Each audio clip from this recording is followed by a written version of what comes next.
Friends, welcome to my YouTube channel. Today I am going to start history chapter number 1, the French Revolution, part number 2. Part 1 completed. I will provide link in description box or comment box, or I can share also social science playlist and all subject playlist. So from there we are left. तो national assembly completed the draft of, जब उसने constitution 1791 में उसका draft बना लिया, it is a main object was limit the power. उसमें main उन्होंने क्या देखा कॉन्स्टिट्यूशन में, उन्होंने मेन कॉन्स्टिट्यूशन में क्या लिखा पता है आपको? लिमिट द पावर, मोनार्क मतलब जो राजा की पावर को लिमिट कर सके। This power instead begin concrete in the, ये किसी एक के पास नहीं होनी चाहिए पावर, ये सबको एक सेपरेट कर दिया और डिफरेंट इंस्टीट्यूशंस में बांट दिया, जैसे कि लेजिस्लेचर, एग्जीक्यूटिव, जुडिशियरी इन्होंने बना दिया। ऐसा नहीं कि सारी पावर राजा के पास होगी, इन्होंने क्या किया उसको हर हर हर पर्सन और हर इंस्टीट्यूशन में बांट दिया। This was French constitutional monarchy. Constitutional monarchy थी। फिक्स पॉइंट एक्सप्लेन करता है, देखिए आपको सिस्टम एक्सप्लेन कर रहा है। पॉलिटिकल सिस्टम बनता कॉन्स्टिट्यूशन 1791 में। ये देखिए active citizens, passive citizens and देखिए एक्टिव सिटीजन्स क्या हैं, जो वोट दे सकते हैं 28 मिलियन से 4 मिलियन में से वोट दे सकते हैं। पासिव सिटीजन्स होते हैं कि जैसे वोट नहीं दे सकते। About 3 million man, woman and children and youth below 25 ये सब वोट नहीं दे सकते। देखिए एक्टिव सिटीजन ने वोट दिया, जब इन्होंने वोट दिया तो लेजिस्लेचर बनी। नेशनल असेंबली में कितने लोग बने? देखिए यहाँ पे 50,000 लोग थे। 50,000 लोग से इन्होंने चुनकर 70-45 मेंबर्स बना दिए एंड 70-45 से बना के उन्होंने मिनिस्टर बनाए। मिनिस्टर से उन्होंने किंग बना दिया कि सबसे अच्छा जो काम करेगा वो किंग होगा। और ये एक्टिव सिटीजन जज को भी यही बनाते थे। Okay, so the constitution of 1791 जो था was the power to make law in assembly was indirectly, ये इनडायरेक्टली इलेक्टेड होगा, वहाँ पे इनडायरेक्टली इलेक्शन होगा। डेट इज सिटीजन वोट करेंगे अपने इलेक्टर्स को और टर्न भी कर सकते हैं असेंबली को। नॉट ऑल सिटीजन, सारे सिटीजन को राइट वोट नहीं मिलता, खाली जो मैन 25 ईयर्स से ऊपर है और जो टैक्स और हु पे टैक्स, जो टैक्स बराबर देते हैं एटलीस्ट 3 डेज, मतलब उनके 3 दिन की अगर सैलरी वो एक महीने में अगर 3 दिन की सैलरी देते हैं तो वो वोट दे सकते हैं। वे गिवन द स्टेटस ऑफ, उनको एक्टिव सिटीजन्स मिल जाएगा, वो वोट दे सकते हैं। और जो बाकी सब मैन वुमन थे वो पासिव सिटीजन में थे तो उनको वोट नहीं दे सकते। तो टू क्वालिफाई अगर उनको ये करना है then as a member of assembly a man belong, तो मैन को एक bracket of tax pay highest बहुत सा टैक्स पे करना पड़ेगा, तभी वो वोटिंग कर सकता है अगर मैन को वोट देना है तो। The constitution began with a declaration, वहाँ पे right of mans and citizens constitution ने डिक्लेयर किया। Right such as the right to life, right to freedom speech, right to opinion, खुद के विचारों को आप शेयर कर सको, स्पीच भाषण दे सको, इक्वल सबको इक्वालिटी दे दी लॉ के बाद। Before establish as a natural inalienable rights that is belong to each human being by birth, इस राइट्स हर ह्यूमन बीइंग्स को एक साथ मतलब जब से पैदा होंगे तब से मिलने लगे and could not taken away, उनको वापस नहीं लिया जाएगा। It was duty of state to protect, और ड्यूटी की उनको ईस्टर्न्स को नेचुरल राइट के साथ प्रोटेक्ट किया जाए। देखिए सिम्बॉल्स है, पोलिटिकल सिम्बॉल्स हैं। ब्रोकन चेन मतलब क्या होता है? चेन वेयर यूज, मतलब चेन किसके लिए यूज़ होता है? जो स्लेव गुलाम होते हैं उनको बांधने के लिए, पर ब्रोकन चेन का मतलब होता है कि वो फ्री हो चुके हैं या फ्री होने जा रहे हैं। ये रॉड क्या है? मतलब हाँ, जैसे नहीं होता कि एक लकड़ी को हम जल्दी तोड़ सकते, लेकिन अगर पूरी लकड़ी गठरी हो तो उसको नहीं तोड़ सकते, तो हम एक रॉड को आराम से प्रो कर सकते, बट अंटायर बंडल को नहीं। तो स्ट्रेंथ लाइनिटी, मतलब एक साथ रहोगे तो हमें कोई नहीं तोड़ पाएगा। Ice, the all seeing I stand for knowledge, जो हम आंखों से देखते हैं वो सब क्या है? नॉलेज पे आधारित है। द रॉ ऑफ द सन, जो रे आते हैं सन के वो ड्राइव होता है, मतलब क्लोड को इग्नोर करके सन अपना रॉ क्या कहता है ड्राइव करता है, देता है। ये सिंबल है क्या कहते हैं रॉयल पावर की। एंड देन ये क्या है कि एक रिंग है, तो रिंग जो होती है कभी उसका एंड नहीं होता और कभी वो कहीं से शुरू नहीं होती। रेड कैप होता है कि जो स्लेव होते हैं वो फ्री होने के लिए पहनते हैं। एंड ब्लू वाइट रेड का मतलब होता है नेशनल कलर है फ्रांस का। और विंड वुमन मतलब पर्सनिफिकेशन ऑफ द लॉ होता है, मतलब लॉ सबके लिए सही है। द लॉ टेबलेट है कि लॉ सबके लिए सेम है और सब उसके लिए इक्वल हैं। उसके बाद French abolish monarchy and become, मतलब फ्रेंच में क्या हुआ, फ्रांस में मोनार्की राजाओं को हटा के क्या बना दिया गया, एक रिपब्लिक कंट्री बना दिया गया। द सिचुएशन जो फ्रांस में continue to be tense during the following, वहाँ पे टेंशन बहुत चल रही थी। ऑल थ्रू लुई 16 है साइन, उसने कॉन्स्टिट्यूशन को साइन कर दिया था। He enter into security negotiation with the king of, पता है वो चुपके ही परसुआ के राजा के साथ चुपके कुछ षड्यंत्र रच रहा था। रूलर ऑफ अदर नेबर्स, तो वो थे countries two way worried by the development, वो सब बहुत परेशान थे कि फ्रांस में जो डेवलप होता है, और उन्होंने सोचा कि वो प्लान टू सेंड, उन्होंने दूसरे देशों ने सोचा कि उसके ऊपर वो अटैक कर दे। और ये कब हुआ 1789 से। बिफोर दिस कुड हैपन, इससे पहले मतलब दूसरे देश हमला करने से पहले नेशनल असेंबली ने 1792 में मतलब वोट किया और डिक्लेयर कर दिया कि वॉर, मतलब परसुआ जो था उसके अटैक करने से पहले ही उन्होंने क्या किया, खुद ही वॉर डिक्लेयर कर दी। किसके अगेंस्ट, परसुआ ने ऑस्ट्रिया के अगेंस्ट। असेंबली ने 1000 ऑफ वॉलंटरीज जो थे, मतलब जो काम करने वाले थे आर्मी में गए। बाद में they saw as a war of people against kings, वो खुद को मतलब जैसे राजा के खिलाफ लड़ने वाला वॉरियर समझ रहे थे। अमंग द पैट्रियोटिक सॉन्ग, वो एक मतलब सॉन्ग भी गा रहे थे जो कंपोज किया गया रॉगेट के DL इल्स के द्वारा। It was sang for first time by the voluntary from Marseilles क्या है पता है आज, अब ये नेशनल एंथम है फ्रांस का। और ये मर्सिलिस कब गाया गया था, पेरिस के जब वो मार्च करते पेरिस के तब मार्च करते तब ये गाया गया था। ओके, सेंग किया गया था। तो revolutionary war brought losses and economy difficult, मतलब रिवॉल्ट्री वॉर मतलब बहुत सारी चीज़ उस लड़ाई करने से बहुत सारे लॉसेस हो गए, इकोनॉमी डिफिकल्ट हो गए। वाइल द मैन वेर अभी फाइटिंग एट द फ्रंट, वो एक दूसरे के ऊपर लड़ाई करते। हुमन जो मतलब अपना टैक्स वो अर्निंग अ लिविंग, वो मतलब खुद के फैमिली की देखभाल करने के लिए उन्होंने खुद एक काम करना शुरू कर दिया। एंड 1971 के हिसाब से पॉलिटिकल राइट्स खाली रिचर सेक्शन को मिलते थे। Political clubs become important railing, मतलब उन्हें पॉलिटिकल क्लब बना लिया। हु विश टू डिस्कस जो गवर्नमेंट पॉलिसीज और प्लान के ऊपर वो discuss. The most successful for this club, सबसे मोस्ट क्लब कौन सा, जैकोबिन था, जो जिसको कॉन्वेंट हु गॉड, जिसने कौन से नेम से पाया, मतलब उसको जैकोबिन नेम कैसे मिला, कॉन्वेंट जो एस्ट्री जैकोबिन थे पेरिस में, उसके वजह से जैकोबिन नेम पड़ा। हुमन जो थे active through out this world, वो भी एक्टिव हो चुके थे, उन्होंने खुद के भी बहुत सारे क्या बनाए, ग्रोव्स बनाए। Section 4 of this chapter will tell, आपको उसके बारे में बताएंगे activities and demand. The member of जो जैकोबिन क्लब्स थे वो बिलोंग करते थे, मतलब गरीब सेक्शन से बिलोंग करते थे। जैसे स्मॉल शॉपकीपर्स थे, सुमेका पेस्ट्री कुकर्स जो घड़ी बनाते थे, जूते बनाते थे, प्रिंटर थे, वर्कर्स थे। The leader was Maximilian Robespierre के कौन थे, लीडर थे। Last group among the Jacobin decide to start, उन्होंने एक लॉन्ग स्ट्रिप ट्राउजर पहनने लगा to those one by dog. ये देखिए ये है ऐसा कोई स्ट्रिप लगा, वो सब कपड़ा पहनने लगे जो किससे बिलोंग करता था डॉग वॉरियर से। दिस वॉज सेट देमसेल्फ, उन्होंने अपने फैशनेबल मतलब उन्होंने अपने आप से फैशन से दूर रखा। स्पेशली नॉबल्स ने who wear no knee breeches, वो जो नी ब्रीचेस पहनते थे। It was approaching the end of power yield by wear of knee breeches. This Jacobin, इसका मतलब था नी ब्रीचिंग पहनने का मतलब पावर को एंड कर देने का।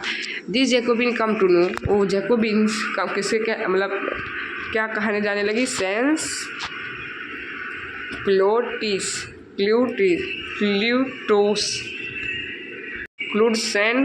कहने लगे। लिटरली मीनिंग ऑफ दिस, इसका मतलब दोज विथआउट नी ब्रेचेस। ओके, तो जो मैन होते थे सेन क्लूट्स के, वो सब ये सब रेड कैप ये सब पहनते थे। रेड कैप किसके लिए पहनी जाती थी, लिबर्टी, सिंबल लिबर्टी के लिए। हुमर हाउ वेयर वो नहीं पहन सकती थी। ये देखिए ये एंड देन इन समर 1792 जो जैकोबिन ने प्लान किया लार्ज नंबर ऑफ पर्सन को हु जो एंग्री थे किसको वजह से शॉर्ट, क्योंकि वहाँ पे कम खाना भिजवाया जाता था, वो कम खाना भिजवाया जाता था लेकिन बहुत ज़्यादा प्राइस पे। ऑन द मॉर्निंग 10 अगस्त को उन्होंने प्लेस ऑफ तुलरीस में उन्होंने क्या किया, अटैक कर दिया। तो उन्होंने किंग के गार्ड्स को इन सबको क्या किया, king himself hostage for survive hours. Later जब उन्होंने असेंबली ने वोट किया तो उन्होंने रॉयल फैमिली को भी मतलब इम्प्रेशन में डाल दिया। इलेक्शन वहाँ पे हुए, अब इलेक्शन भी वहाँ पे होने लगे। और फ्रॉम नाउ, और अब पहले क्या था 25 ईयर से पहले वोटिंग कर सकते थे, अब क्या हो गया 21 ईयर से भी अब हम सब वोटिंग कर सकते रिगार्डलेस ऑफ वेल्थ। चाहे उसके पास पैसा हो या ना हो, गरीब हो अमीर ना हो तो भी वो वोटिंग कर सकते हैं। उनको क्या राइट टू वोट का वो मिल गया।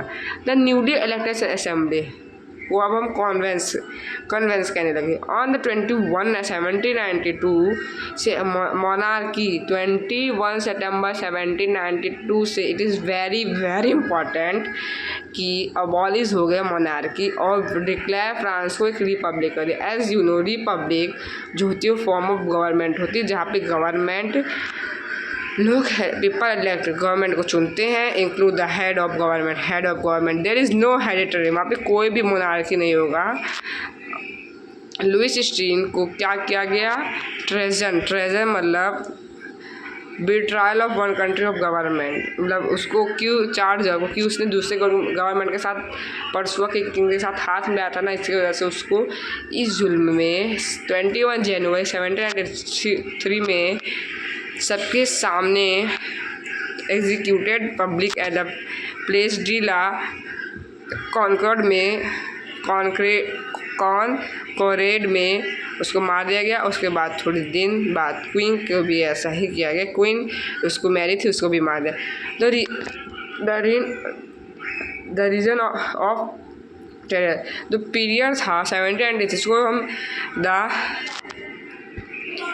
रीजन ऑफ टेरर कहते हैं। रॉबिस्पियर जो थे वो उन्होंने एक पॉलिसी मतलब बाद में पता है लुइस स्टीन के बाद रॉबिस्पियर बन गया था। ओके बाद में उसने बहुत सारी पनिशमेंट रखी। ऑल दोस्त अगर उसके एनिमीज जैसे है नॉबल्स क्लेजरी मेंबर्स और अदर पॉलिटिकल पार्टी और खुद के पार्टीज उसको इस मेथड ही पसंद नहीं थी कि किसी को अरेस्ट किया जाए, किसी को जेल में डाला जाए या किसी को रिवॉल्यूशनरी ट्रिब्यूनल करा जाए। अगर कोर्ट किसी की भी गिल्टी पाती है मतलब अगर दोषी पाया जाता है कोई आदमी तो उसको गिलिटॉन किया जाता है। गिलिटॉन मतलब इसका मतलब होता है कि एक ऐसा रहेगा एक गिलिटॉन मतलब उसका जो शरीर है सर से अलग कर देने का। ओके तो गिलिटाइन एक डिवाइस था जिसके पास 2 पोल्स होते थे और ब्लेड होता था। क्या होता था 2 पोल्स होते थे और एक ब्लेड होता था। विच अ पर्सन बी हेडेड मतलब उसका गला शरीर से अलग कर देना। इट वॉज नेम्ड उसको डॉक्टर गिलिटॉन ने फाइंड किया था, इसका गिलिटॉन रखा गया जिन्होंने रिमाइंड किया था।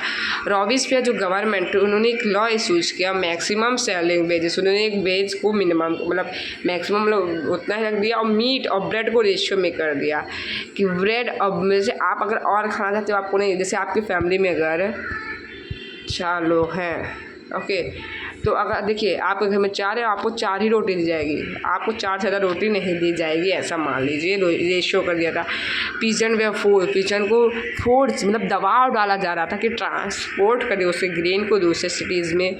सेल इट एट फिक्स और उसको कौन से प्राइस पे बेचे, गवर्नमेंट के प्राइस पे बेचे। The uses of more expensive white floor, जो वाइट फ्लोर थे वो बंद कर दिए गए और सारे सिटीजन्स को इक्वालिटी ब्रेड ही मिलने लगी।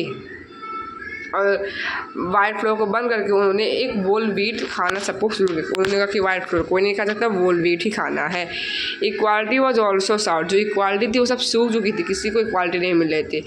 ओके कोई भी स्पीच या एड्रेस नहीं दे सकता था। अब जैसे वहाँ पे सर एंड मैडम, हम मेल को सर कहते हैं मैडम, अब उनको सियोटॉन किसको, सर को सियोटॉनी सिटियोनी मतलब किसको, मैडम को बुलाया जाएगा, मैडम की जगह सिटियोनी सिटियन सर को।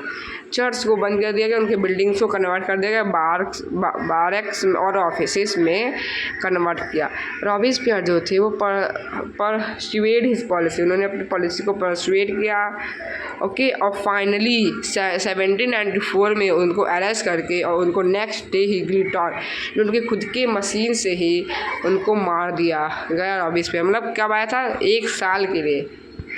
द रेन ऑफ टेरर 1 साल के लिए ही आया था। 1793 से 1794 में जुलाई में उसको मार के फेंक दिया गया। तो ये देखिए, director rule France, directory the full of Jacobian clubs जो थे वो वेल्थियर मिडिल क्लास से मतलब वो क्या कहते थे, अलाउ करते थे।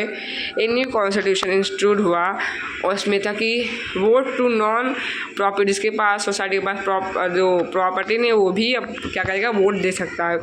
उसको 2 इलेक्टेड लेजिस्लेटिव काउंसिल मिलते थे। This then appointed a directory and execute made up of 5 member. 5 member के लिए वो बनाया जाता था, 5 मेंबर्स के ऊपर ये बनता था। This was mean the safe guard, इसको सेफ गार्ड कहा जाता था जैकोबिन्स का, जो जैकोबिन्स के अंदर ये बना था। However the directory often clash with the legislative council who then sought to dismiss them, उनको निकाल भी सकते। द पॉलिटिकल इनस्टेबिलिटी जो थी वो directory puff the way of rice of military dictator Napoleon, इसकी वजह से जो डिक्टेटर नेपोलियन बोनापार्ट थे उनका भी मतलब वो भी फ्रांस में आए थे। अब उसके बारे में आगे पढ़ेंगे। डिड हुमन, क्या हुमन को उनका एक रेवोल्यूशन मिला कि नहीं मिला, तो देखते हैं। For the very beginning human were active participate in the event. Okay, तो उन्होंने फ्रांस की सोसाइटी में उन्होंने बहुत सारे चेंजेस लाए थे। They hope that their involvement, उनकी जो इन्वॉल्वमेंट होगी रिवोल्टरी गवर्नमेंट पे वो इंट्रोड्यूस की जाएगी, इम्प्रूव करेंगे अपने लाइफ को। मोस्ट हुमन जो होती थी ना वो 3rd स्टेट से थी। और दी वर्ल्ड वो लैंड लेडर्स के अंदर फ्लावर बेचते थे, सब्जी बेचते थे, ये सब बेचते थे मार्केट में। और वो डोमेस्टिक सर्वेंट थी, दूसरे दूसरे घरों में जाके काम करती। मोस्ट वुमेन, बहुत सारे वुमेन के पास एजुकेशन नहीं थी और जॉब ट्रेनिंग नहीं थी। ओनली जो नॉबल्स की डॉटर, इट इज़ इम्पॉर्टेंट, जो नॉबल्स की डॉटर थी और वेल्थी जो अमीर घर की बेटियाँ थी उनको ही मतलब स्टडी कर सकते थे। आफ्टर विच दे फैमिली, बाद में मतलब पढ़ाई करने के बाद उनकी फैमिली उनके लिए शादी कर देती थी। उनकी working woman had also to care, और वर्किंग वूमन को अपनी फैमिली को भी केयर करने का होता था, उनके लिए खाना बनाने का, मतलब काम करने के साथ उनको खाना भी बनाना होता था, वाटर लाना होता था और ब्रेड्स को, और उनको सबको मतलब चिल्ड्रन को देखना था। देयर वेजिस, जो उनकी सैलरी थी वो मैन से कम हो रही थी। In order to discuss and voice their interest woman started, उन्होंने खुद के पॉलिटिकल क्लब बनाया, न्यूज़पेपर बनाया। About 60 human clubs, 60 human clubs जो थे वो फ्रेंच के सोसाइटी में आए हैं थे। Okay, the society of revolutionary republican woman जो थी वो बहुत फेमस थी। वन ऑफ देयर मैन, उनकी जो मेन डिमांड थी कि वुमन इंजॉय कर सके सेम पॉलिटिकल लाइफ जैसे मैन करते। वुमन डिसअपॉइंटेड थी 1791 से, क्योंकि उनको पास सिटीजन्स पे नहीं आना था। डिमांड, उन्होंने राइट टू वोट के लिए डिमांड की, टू इलेक्टेड, उनको असेंबली में खड़े हो सके और पॉलिटिकल ऑफिस को मतलब वो खुद प्रेसिडेंट और इन सब के चुनाव में वो खड़े हो सके। ओनली देन दे फेल्ड और खुद को खुद एक नई गवर्नमेंट बना सके। In the early years the revolutionary government did not introduce law, मतलब पहले सालों में रिवॉल्टरी गवर्नमेंट ने कोई लॉ इंट्रोड्यूस नहीं किया था जो इम्प्रूव करे वुमेन्स के लिए। Together with the creation of state school, schooling was made, जो स्कूलिंग थी वो कंपलसरी होगी गर्ल्स के लिए। उनके फादर फोर्स नहीं कर सकते उनको क्या करने के लिए, मतलब फोर्स नहीं कर सकते उनको शादी करने के लिए। मैरिज जो थी वो क्या हो गई, अरे वो फ्रीली हो गई, और उनकी जो मैरिज होती थी अब वो कॉन्ट्रैक्ट में फ्रीली हो गई। और अपने मतलब वो अगर उनके घर में या कोई मतलब जैसे घरेलू हिंसा होती तो क्या कर सकते थे, सिविल लॉ के अंदर रजिस्टर भी कर सकते थे। डिवोर्स जो हो गया लीगल हो गया। वुमन और मैन मतलब डिवोर्स दे सकते, पहले था कि मैन ही डिवोर्स दे सकते थे वुमन को अलाउ नहीं था कि मैन को क्या करे वो दे डिवोर्स। तो अब क्या हो गया, वुमन भी मैन को वोट दे सकती हैं एंड वुमन भी अब जॉब्स कर सकती है, आर्टिस्ट कर सकती है और स्मॉल बिजनेस को चला सकती है। वुमन ने स्ट्रगल किया इक्वालिटी राइट्स के लिए, पॉलिटिकल राइट्स के लिए उन्होंने। और during the rain of terror the new government जो इश्यूज हुआ था उसने क्लोज कर दिए थे वुमेन क्लब्स को, बैन कर दिए थे उनके पॉलिटिकल एक्टिविटीज़ को, बहुत सारे को अरेस्ट कर दिया गया था, बहुत सारे को तो ख़त्म ही कर दिया गया था वुमेंस को। Women movements for voting rights, उनकी जो वोटिंग राइट थी अनइक्वल बेस थी वो कंटिन्यू चलने लगी, कम से कम 200 साल तक उन्होंने इस कंट्री में ये मूवमेंट चला के रखा। It is very important. How many year? 200 years कम से कम। The fight for the vote, जिन्होंने फाइट की थी वोट के लिए, पूरे पता है खाली यहीं पे नहीं, बहुत सारे देशों में ये फाइट चल रही थी। कौन से सेंचुरी में? 19th मतलब 18th सेंचुरी से लेके 19th सेंचुरी तक चल रही थी। मतलब example political activities of France का हमने ऊपर देख ही लिया। इंस्पायरिंग मेमोरी बहुत सारी उन्होंने की, मतलब हम अपने खुद का हम पा सकते हैं, हम खुद को जो ज़रूरत होती है वो हम एक मूवमेंट चला के वो पा सकते हैं। इट वॉज फाइनली 1946 में वुमेंस को जो थे उनको क्या राइट टू वोट मिल गया। ओके, तो ये देखिए ए लाइफ ऑफ रिवोल्टरी वुमन ओलंपी डिगोस ने 1740 से 1793 तक इन्होंने भी राइट टू वोट्स के लिए किया था कि उन्होंने कहा था कि अगर हम मैन को राइट टू वोट मिल सकता है तो वुमेंस को क्यों नहीं। वुमेंस भी तो एक वुमन ही है, हर basic right each woman brings को एक साथ ही मिलना चाहिए। तो इन्होंने 1719 में एक declaration of right of woman citizens की बुक लिखी थी और उसमें क्वीन के बारे में, सबके बारे में एड्रेस किया था कि क्वींस को तो सारे क्या कहते हैं राइट्स मिलते, तो हम वुमेंस को क्यों नहीं, क्योंकि क्वींस भी तो वुमन ही होती है। बाद में इसकी वजह से सून आफ्टर उसके बाद इनको क्या कहते हैं, इनको भी मार दिया गया था। ओके, उनके न्यूज़पेपर इन्होंने चलाया था। तो आपको पार्ट 2 कैसा लगा? पार्ट 3 में मैं ये चैप्टर कंप्लीट कर दूँगा। आपको वीडियो कैसे लगी ज़रूर बताइए। लाइक सब्सक्राइब कमेंट कीजिए और मेरे चैनल को सपोर्ट कीजिए। एक और चैनल है वाई सी रैपिड, उसको जाकर लाइक सब्सक्राइब कमेंट कीजिए। और मेरे चैनल को अगर आप कमेंट और सब्सक्राइब और लाइक करते हैं ना तो मैं आपको 6 महीने के अंदर ये पूरे एनसीईआरटी का social science, English and science की तीनों बुक का पूरा चैप्टर मैं अच्छे के एक्सप्लेन के साथ बना के दे दूँगा। प्लीज़ मुझे सपोर्ट कीजिए।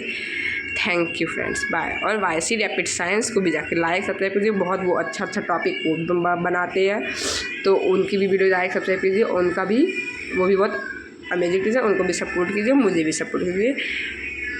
Okay so friends, bye, thank you.